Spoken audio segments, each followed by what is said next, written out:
અને હું છું હેતલ જાદવ। આવો જોઈએ આજના સમાચાર। ખેરાલુ ખાતે તાલુકા અને શહેર કોંગ્રેસ સમિતિ આયોજિત સંગઠન સૂજન અભિયાન મીટિંગ યોજાઈ।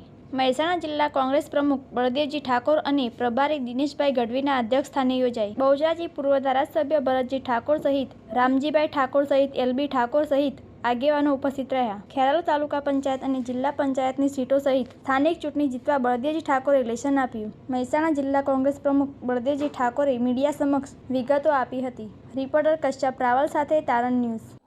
સંગઠન સૂજન અભિયાન નીચે જે ખેરાલુ મુકામે આજે મિટિંગ રાખવામાં આવી હતી, જે રીતે જિલ્લા પ્રમુખોની જે વરણી થઈ એ રીતે સમગ્ર ગુજરાત રાજ્યની અંદર અને સમગ્ર જિલ્લાની અંદર એ રીતે વરણી થાય એટલા માટે અમે આ કારોબારી બોલાવવામાં આવી હતી। આ લોકોને સાંભળી અને શહેરમાં કામ કરી શકે એવા અને સમય આપી શકે એવા, તાલુકામાં કામ કરી શકે એવા અને સમય આપી શકે એવા પ્રમુખોની વરણી કરવા માટે આજે આ મિટિંગ રાખવામાં આવી છે।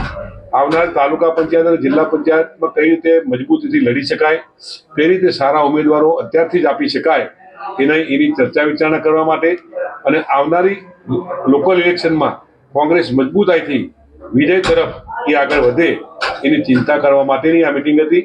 અને સંગઠન સૂજન અભિયાન નીચે જે કાર્યક્રમો આવવાના છે એ કાર્યક્રમો ધીરે ધીરે એમાં કઈ રીતે આગળ વધાય એ માટેની આ મિટિંગ